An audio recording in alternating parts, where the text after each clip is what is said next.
சிறகடிக்க ஆசை சீரியலோட upcoming episode என்னென்னு பார்க்கலாம்.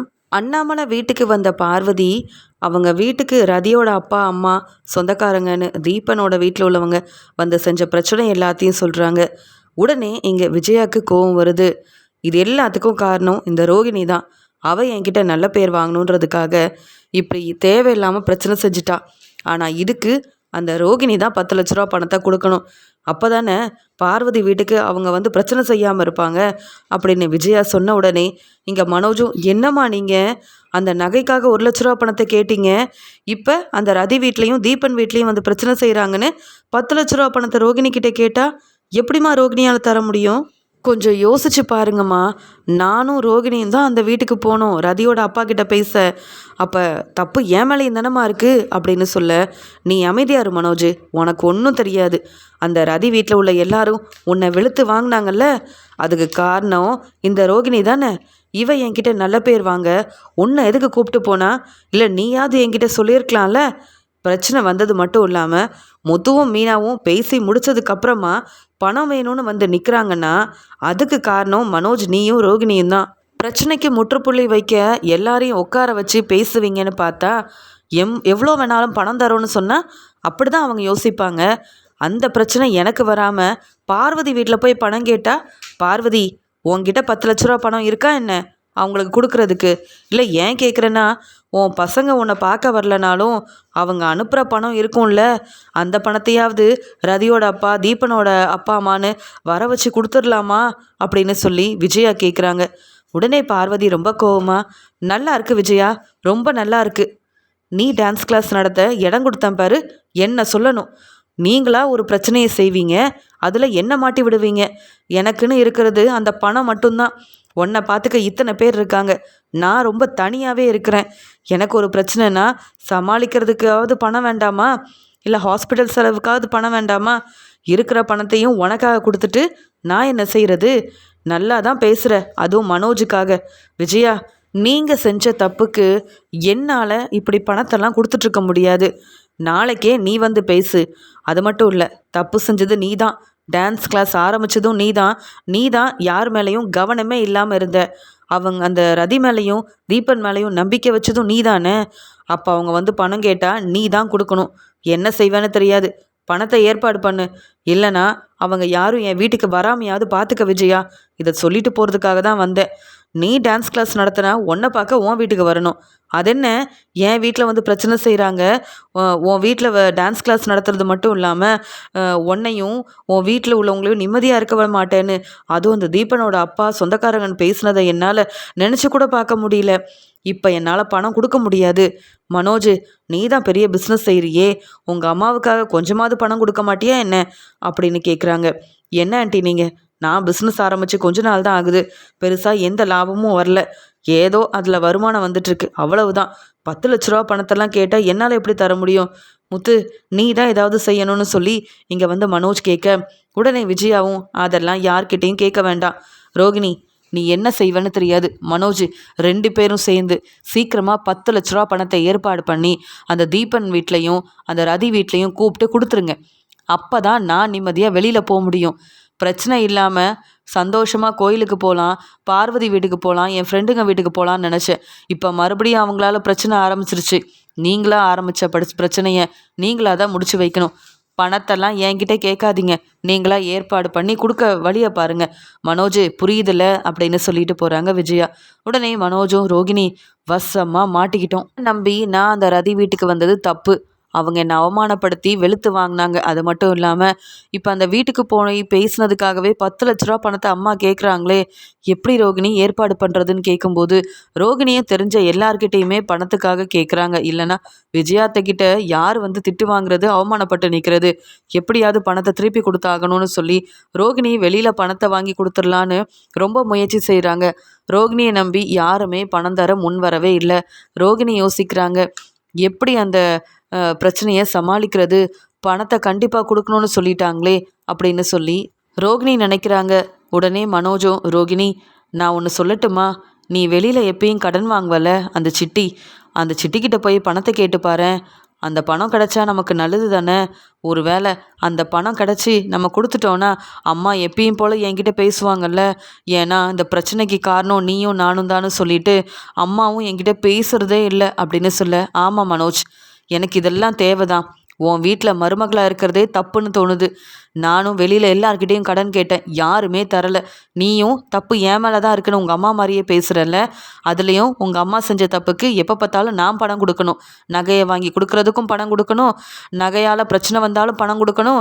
இப்போ உங்கள் அம்மா டான்ஸ் கிளாஸ் நடத்தி அதில் ஒரு பிரச்சனை, அதுக்கும் நான் தான் பணம் கொடுக்கணும். ஆனால் நீ இருக்க பாரு, ஒரு நல்ல வீட்டுக்காரராக இருந்து எனக்கு ஒரு பிரச்சனைனா நீ பணத்தை ஏற்பாடு பண்ணி கொடுக்கணும். நான் இப்போ என்ன செய்யனே தெரியல. நீ பேசாமல் ரவிக்கிட்டேயும் ஸ்ருதிக்கிட்டேயும் கேட்குறியா அப்படின்னு மனோஜ் கிட்ட சொல்கிறாங்க. உடனே மனோஜும், நான் ரவிக்கிட்டேயும் ஸ்ருதிக்கிட்டேயும் கேட்குறேன், நீ அந்த சிட்டிக்கிட்ட பணம் இருந்தால் கேளு, இப்போதைக்கு கடன் வாங்கி கொடுத்துட்டு அதுக்கப்புறமா நம்ம திருப்பி கொடுத்துடலான்னு அப்படின்னு 2 பேரும் பேசிக்கிறாங்க.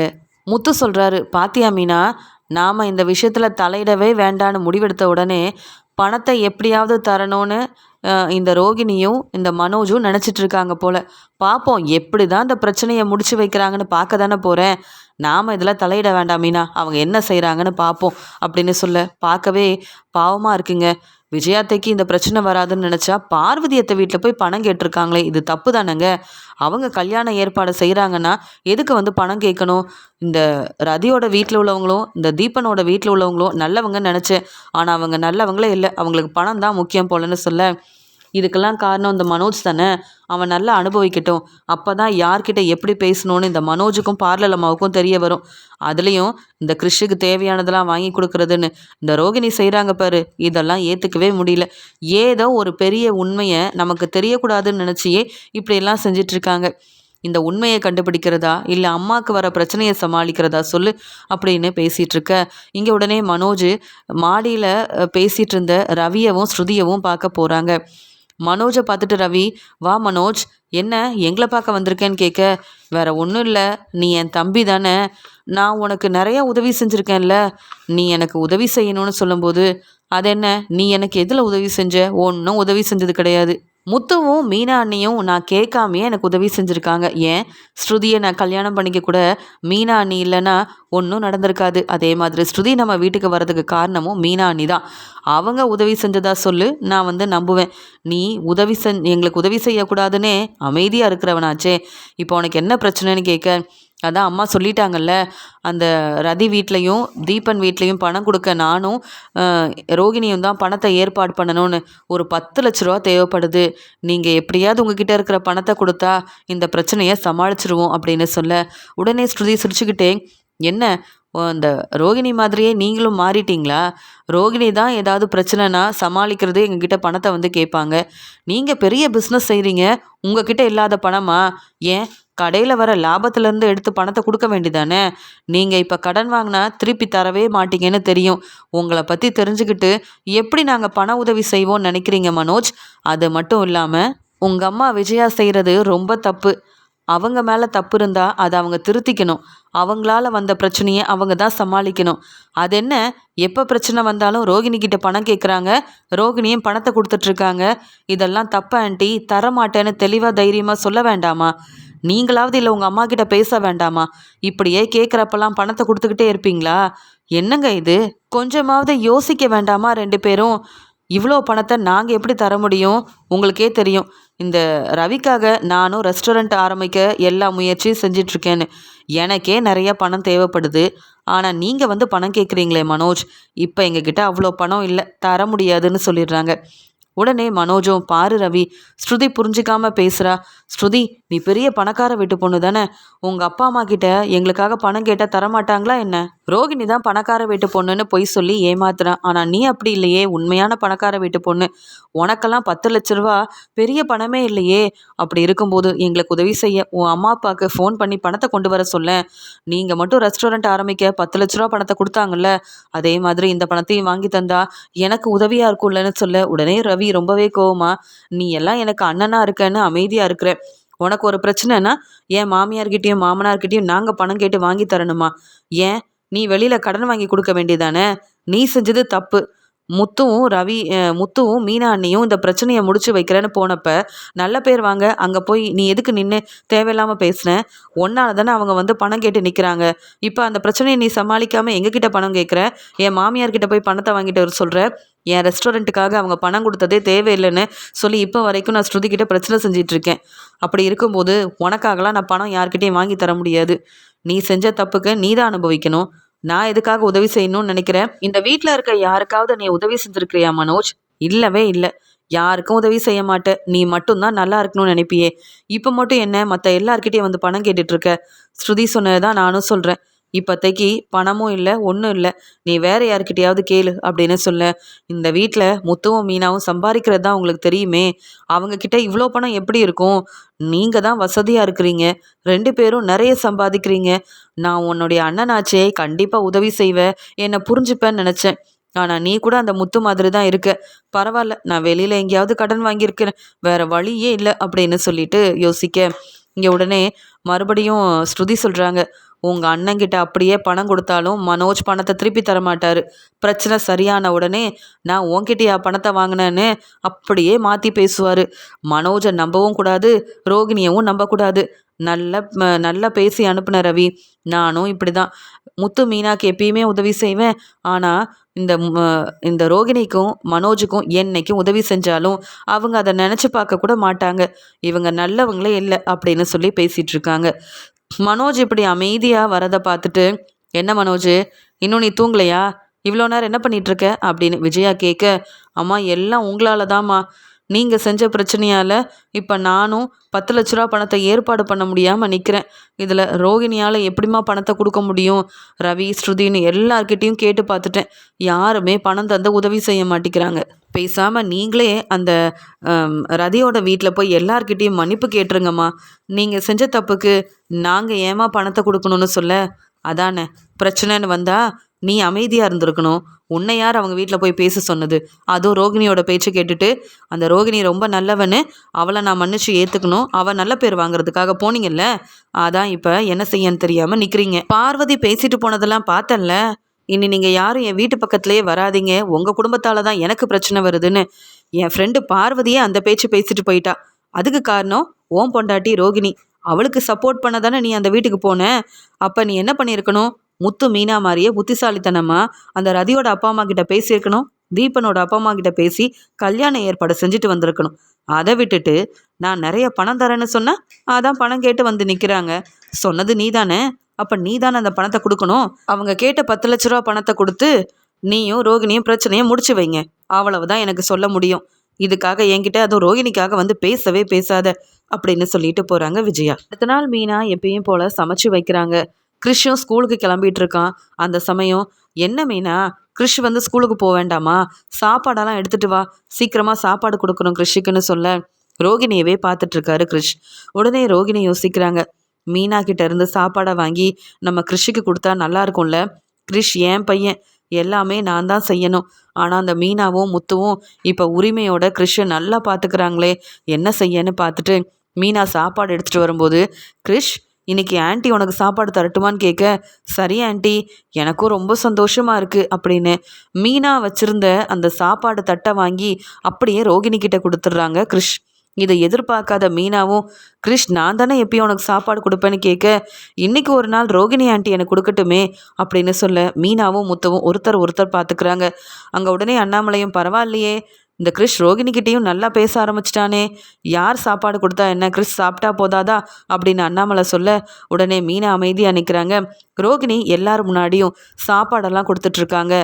இதை விஜயா பார்த்த உடனே என்ன இந்த ரோகிணி இப்படிலாம் செய்கிறான்னு பார்க்க மனோஜும் கடைக்கு கிளம்புறாரு. அந்த சமயம், ரோகிணி நீ செய்கிறதெல்லாம் சரியே இல்லை, இந்த கிறிஷுக்கு நீ ரொம்ப சப்போர்ட் பண்ணுற.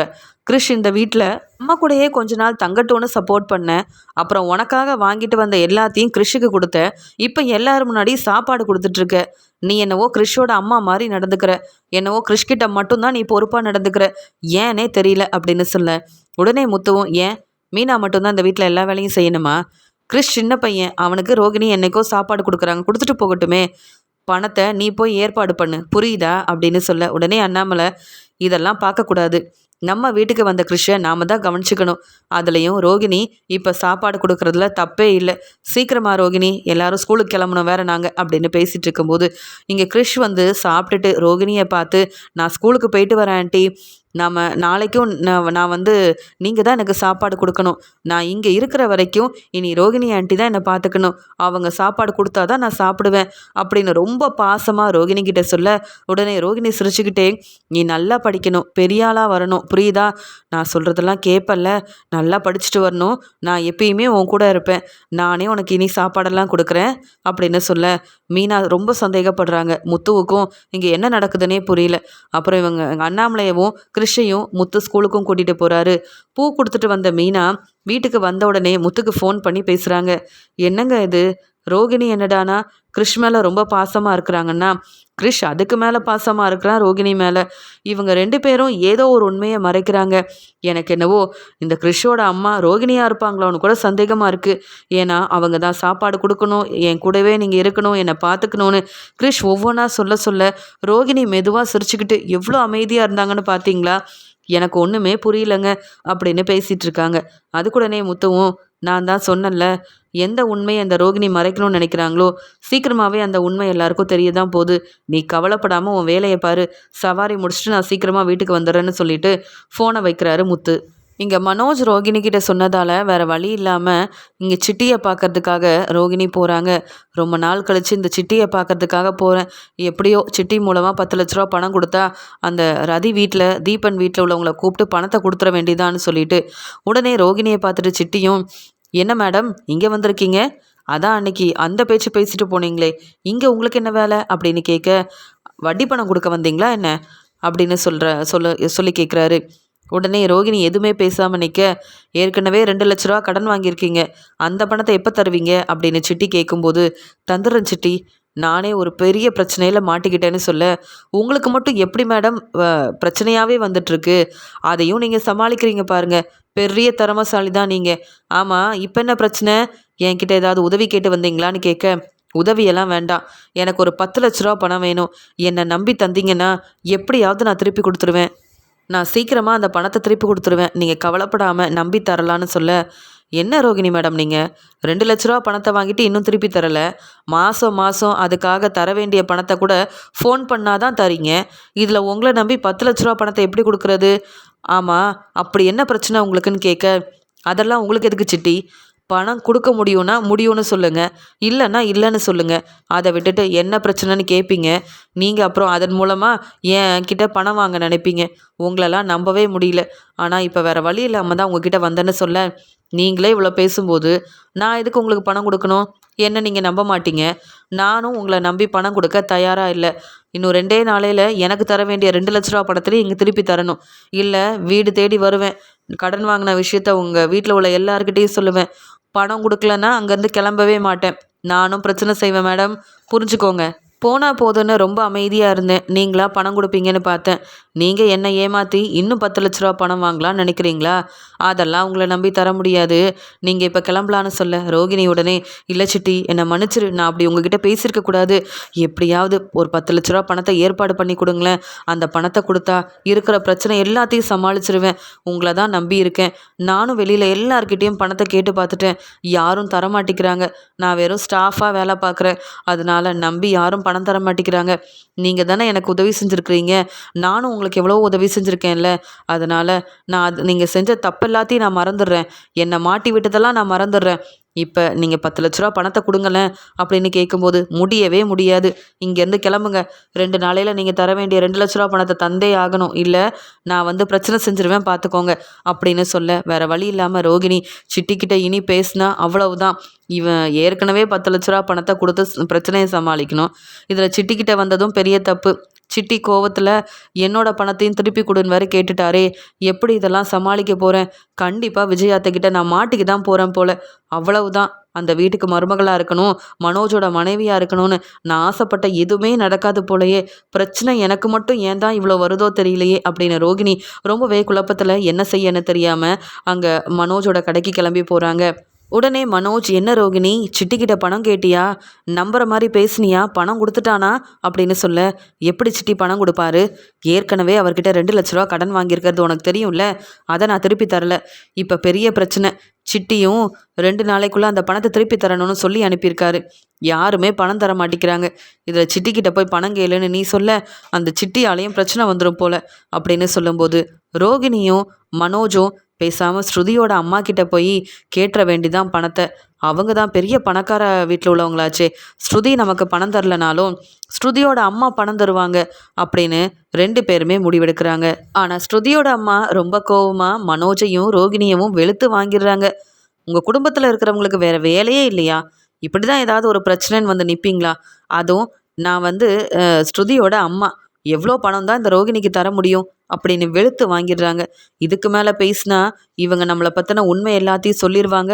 நாம் மனோஜ்கிட்ட மாட்டிப்போன்னு சொல்லிட்டு மனோஜ் யார்கிட்டேயும் பணம் கேட்க வேண்டாம். கொஞ்சம் கொஞ்சமாக என் ஃப்ரெண்டு எல்லார்கிட்டேயும் பணத்தை கேட்டு வச்சுருக்கேன். எப்படியோ அவங்க 1 லட்ச ரூபா 1 லட்ச ரூபா கொடுத்தாவது 10 லட்ச ரூபா கிடச்சா நம்ம இந்த பிரச்சனையை சமாளிச்சிடலாம். இப்போ நம்மளால தான் அந்த பிரச்சனை வந்து வந்திருக்குன்னு உங்கள் அம்மா பேசுகிறாங்கல்ல, அதுக்காகவே நான் பணத்தை எப்படியாவது வாங்கிட்டு வரேன் அப்படின்னு சொல்லிட்டு ரோகிணி அவங்க ஃப்ரெண்டு எல்லார்கிட்டேயும் கேட்குறாங்க. வேறு வழி இல்லாமல் முருகனுக்கு ஃபோன் பண்ணி கேட்க, முருகனும், சிஸ்டர் தப்பாக நினைக்காதீங்க, நீங்கள் ஏற்கனவே என்கிட்ட பணம் வாங்கினீங்க, அப்புறம் திருப்பி தராத மாதிரியே பேசிகிட்டு இருந்தீங்க, அதான் உங்களை நம்பி வித்யா பணம் கொடுக்க வேண்டான்னு சொல்லியிருக்கான்னு சொல்ல, இல்லை முருகன், நீங்கள் மட்டும் இப்போ எனக்கு பணம் கொடுத்து உதவி செய்யலைன்னா நான் அந்த வீட்டில் மருமகளாக சந்தோஷமாக வாழவே முடியாது. இந்த உதவியை நீங்கள் செஞ்சே ஆகணும். எப்படியாவது மனோஜ் மூலமாக இந்த பணத்தை நான் வாங்கி கொடுத்துருவேன்னு சொல்லி முருகன் கிட்டேருந்து 5 லட்ச ரூபா பணம், தன்னுடைய ஃப்ரெண்டுங்க கிட்டேருந்து பணம்னு எல்லாத்தையுமே வாங்கி 10 லட்ச ரூபா ஏற்பாடு செஞ்சிடுறாங்க ரோகிணி. இப்படி ஒவ்வொருத்தர்கிட்டையும் கொஞ்சம் கொஞ்சமாக பணத்தை வாங்கின ரோகிணி ரொம்ப நிம்மதியாக இருக்காங்க. எப்படியோ விஜயாத்த சொன்ன மாதிரியே பணத்தை ஏற்பாடு பண்ணிட்டோம். இல்லை இந்த வீட்டுக்குள்ளேயே வராதிங்கன்னு என்னையும் மனோஜையும் அந்த பேச்சு பேசிலாம் இன்னைக்கு அனுப்புனாங்க அப்படின்ற சந்தோஷத்தில் மனோஜ், இப்போவே நம்ம இந்த பணத்தை உங்கள் அம்மா முன்னாடி அந்த தீபன் வீட்டில் உள்ளவங்களுக்கும் ரதி வீட்டில் உள்ளவங்களுக்கும் கொடுத்துடணும். இனி பார்வதி அந்த வீட்டுக்கு போய் எந்த பிரச்சனையும் செய்யவே கூடாதுன்னு தெளிவாக பேசிடணும். அவங்களுக்கெல்லாம் எவ்வளோ தைரியம், வீடு தேடி வந்து அந்த பேச்சு பேசுகிறாங்க. அதுவும் நம்ம அத்தையை மட்டும் இல்லாமல் பார்வதி ஆண்டியும் பிரச்சனை செய்யணும்னு நினைக்கிறாங்கல்ல. இவங்களுக்கெல்லாம் பணம் தானே முக்கியம். பணத்தை ஏற்பாடு பண்ணியாச்சு. பணத்தை கொடுத்து பிரச்சனையை முடிக்கணும். அப்போ தான் நம்ம யாருன்னு முத்துவுக்கும் மீனாவுக்கும், ஏன் உங்கள் அம்மாவுக்கும் கூட தெரிய வைக்க முடியும் அப்படின்னு சொல்ல, 2 பேரும் ரொம்ப சந்தோஷமாக பணம் கிடச்ச உடனே அங்கே வீட்டுக்கு கிளம்பி போகிறாங்க. உடனே எங்கள் விஜயாவும், மனோஜ், நான் சொன்னதெல்லாம் கிடச்சிருச்சா என்னன்னு கேட்க, என்னம்மா சொல்ல வரீங்க? பணம் தானே, அது அவங்களுக்கு கொடுக்க தானே, எல்லாத்தையும் ரோகிணியே ஏற்பாடு பண்ணிட்டான்னு சொல்ல, உடனே அண்ணாமலையும், ஏம்மா ரோகிணி, இவ்வளோ பணத்தை எப்படிம்மா ஏற்பாடு பண்ண, யார்கிட்ட கேட்டு வாங்கினேன்னு கேட்கும்போது, அங்கிள், நான் யார்கிட்ட கேட்டு வாங்கினாலும் பிரச்சனை தான், அது தெரிஞ்சு தானே வேணும்னே கடன் வாங்கினாலும் பரவாயில்லன்னு விஜய் ஆண்டி பணத்தை வாங்கிட்டு வர சொன்னாங்க, பணத்தை வாங்கிட்டு வந்துட்டேன் அப்படின்னு சொல்லி பேசிகிட்டு இருக்காங்க. ஏன் விஜயா, நீ திருந்தவே மாட்டியா? மற்றவங்களோட கஷ்டத்தை ஏன் புரிஞ்சுக்க மாட்டேங்கிற? நீ செஞ்ச தப்புக்கு மற்றவங்க எல்லாரும் இப்போ தலை குனிஞ்சு அவமானப்பட்டு நிற்கணுமான்னு கேட்க, நீங்கள் அமைதியாக இருங்க, ரோகிணியை போனால் போதுன்னு மன்னிச்சு இந்த வீட்டுக்கு வர வச்சதே பெரிய தப்பு தான். அவள் பெருசாக அந்த குடும்பத்துக்கு என்ன செஞ்சிட்டா? நான் அவமானப்பட்டு நிற்கக்கூடாதுன்னு பணத்தை ஏற்பாடு பண்ணால் தப்பு இல்லையே. இவ தான் பெரிய பணக்கார வீட்டு பொண்ணுன்னு பொய் சொன்னாலே, அப்போ அவள் தான் பணத்தை ஏற்பாடு பண்ணணும். இந்த வீட்டு மருமகளாக இருக்கணும்னா நான் கேட்குறப்பெல்லாம் பணத்தை கொடுத்து தான் ஆகணும். பணத்தை கொடுக்க முடியலன்னா இவளை அப்படியே கிளம்பி போக சொல்லுங்கள், ஃப்ரெண்டு வீட்டில் போய் இருக்க சொல்லுங்கள், இல்லை வேறு எங்கேயாவது தனியாக இருக்க சொல்லுங்கள், நான் ஒன்றும் கவலைப்பட மாட்டேன்.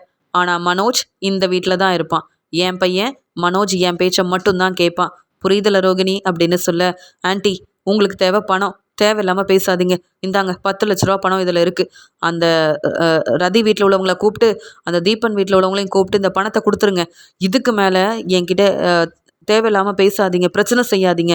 என்னால் ஏதோ அங்கே பிரச்சனை வந்ததுன்னு சொன்னீங்க, அதுக்காக கஷ்டப்பட்டு இந்த பணத்தை ஏற்பாடு பண்ணி கொடுத்துருக்கேன் அப்படின்னு சொல்லி பேச, விஜயாவுக்கு அவ்வளோ சந்தோஷம். பார்த்தீங்களா அப்படின்னு முத்துக்கிட்டேயும் மீனாக்கிட்டேயும் பணத்தை காமிச்சிட்டு, அதான் என் மருமக, உடனே பணத்தை, அதுவும் 10 லட்ச ரூபா பணத்தை ஏற்பாடு பண்ணி கொடுத்துருக்கா. எனக்கு வந்த பிரச்சனையை எப்படி சமாளிக்கணும்னு எனக்கு தெரியாதா? நாளைக்கே எல்லாரையும் வர வைக்கிறேன், பிரச்சனையை நான் சமாளிக்கிறேன் அப்படின்ற சந்தோஷத்தில் இருக்காங்க. உடனே பார்வதிக்கு ஃபோன் பண்ணி, பார்வதி நீ பயப்படாத, நாளைக்கு நீ வீட்டுக்கு வந்துரு, தீபனுக்கும் ஃபோன் பண்ணி என் வீட்டுக்கே வர சொல்லிடு, அவங்க அப்பா அம்மா சொந்தக்காரங்கன்னு யாரெல்லாம் உன் வீட்டுக்கு வந்து பிரச்சனை செஞ்சாங்களோ எல்லாரையும் என் வீட்டுக்கு வர சொல்லு, பணத்தையும் கொடுத்துட்டு அவங்கள வெளுத்து வாங்கிடுறேன் பாரு. உன்கிட்ட என்ன பேச்சு பேசியிருக்காங்க, அதுவும் இல்லாமல் உன்னை ரொம்ப அவமானப்படுத்தினாங்கள பார்வதி, நாளைக்கு அவங்க வரட்டும், நான் பார்த்துக்கிறேன் அப்படின்னு சொல்லிட்டு இருக்காங்க.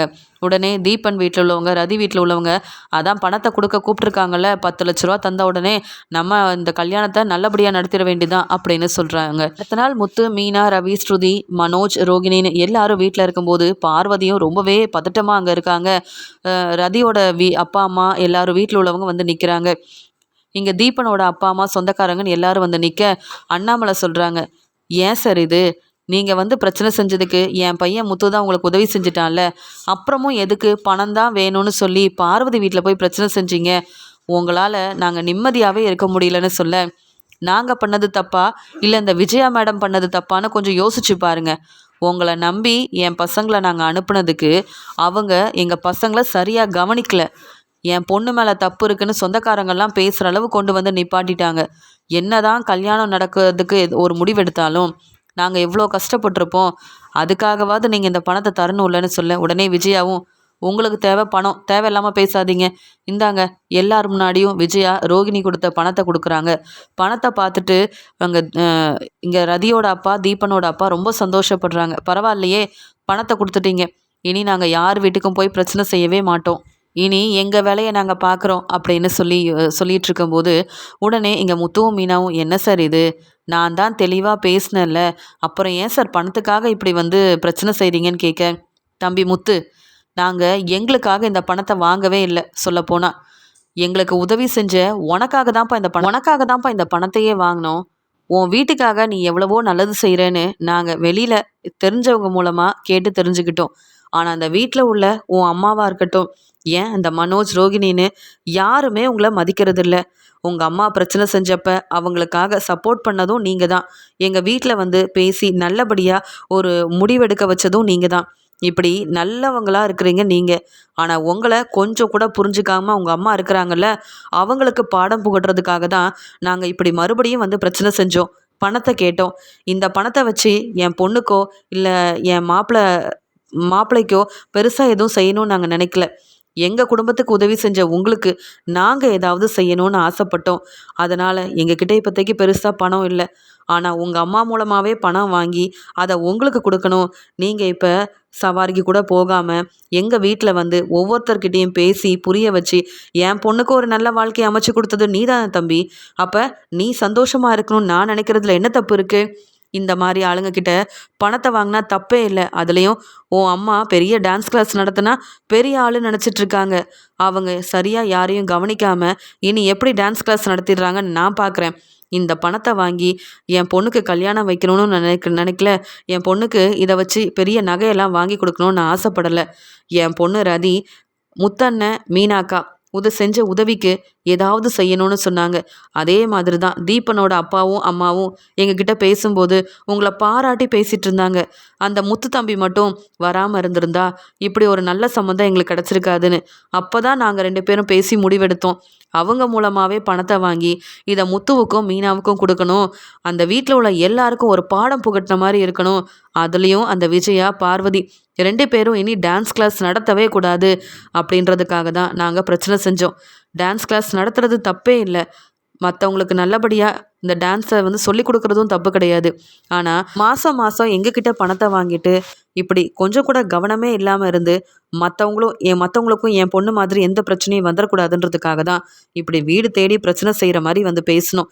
எங்களை மன்னிச்சிரு முத்து தம்பி, உன் மேலே எனக்கு கோவமே கிடையாது. நீ செஞ்ச உதவிக்கு எங்களால் முடிஞ்சது இந்த 10 லட்ச ரூபா பணம். இது இப்போ எங்கள் பணம்.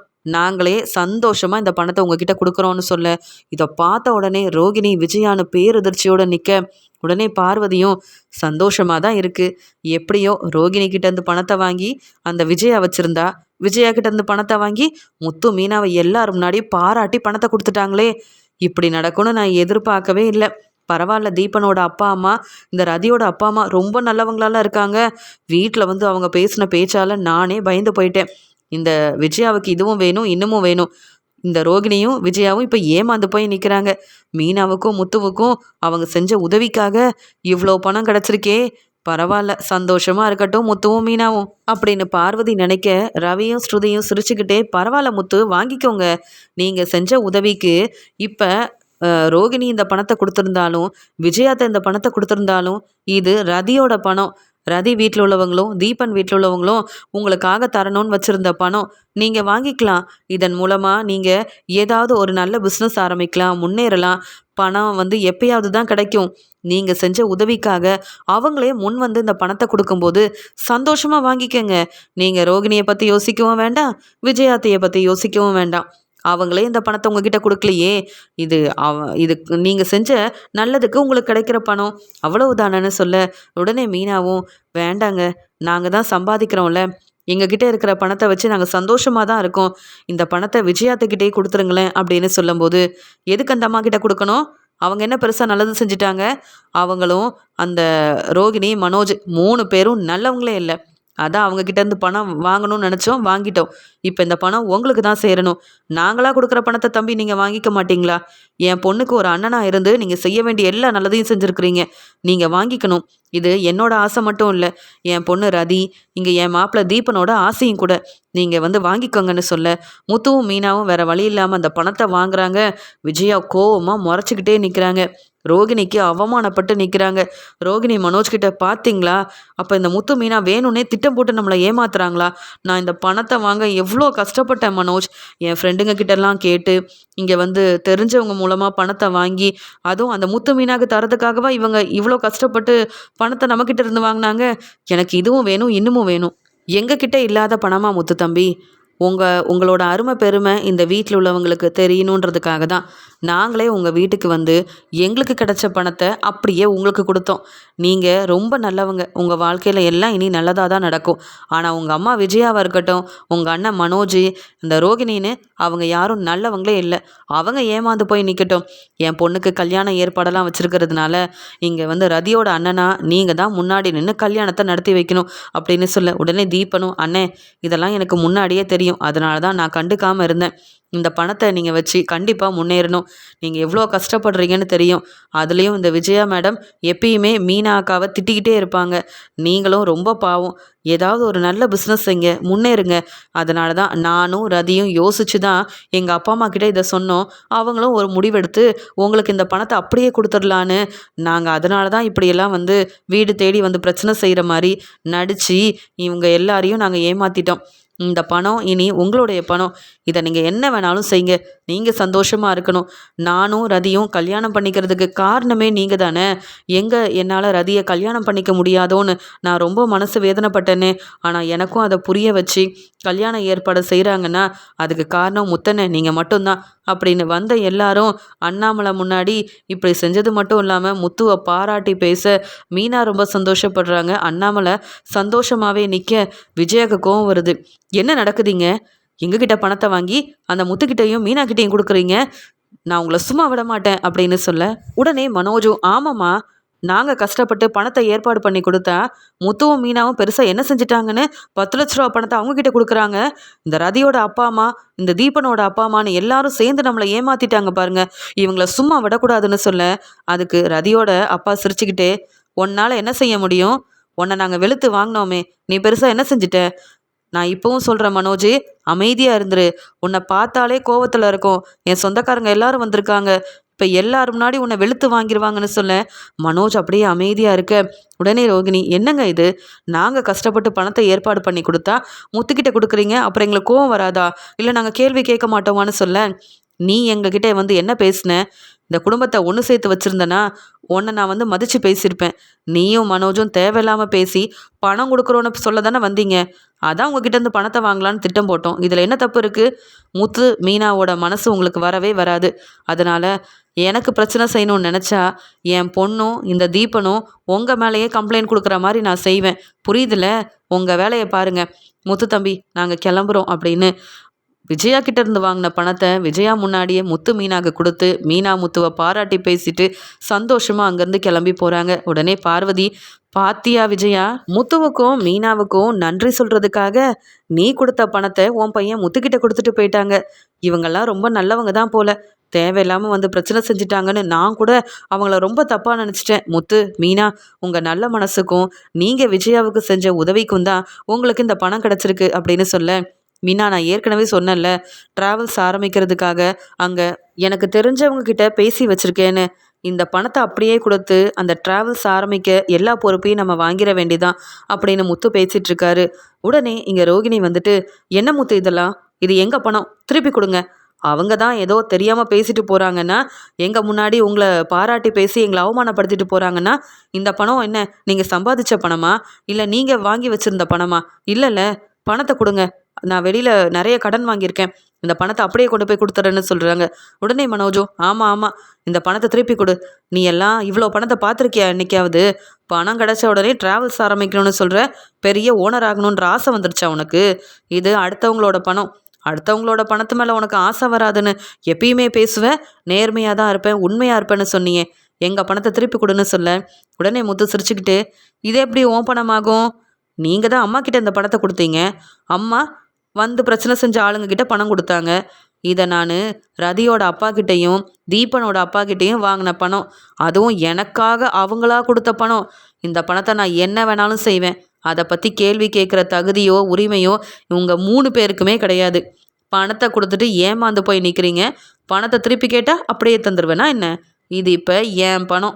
நீ மட்டும் அன்னைக்கு ரதியோட வீட்டுக்கு போய் பேசாமல் இருந்திருந்தா இவ்வளோ பிரச்சனை வந்திருக்குமா?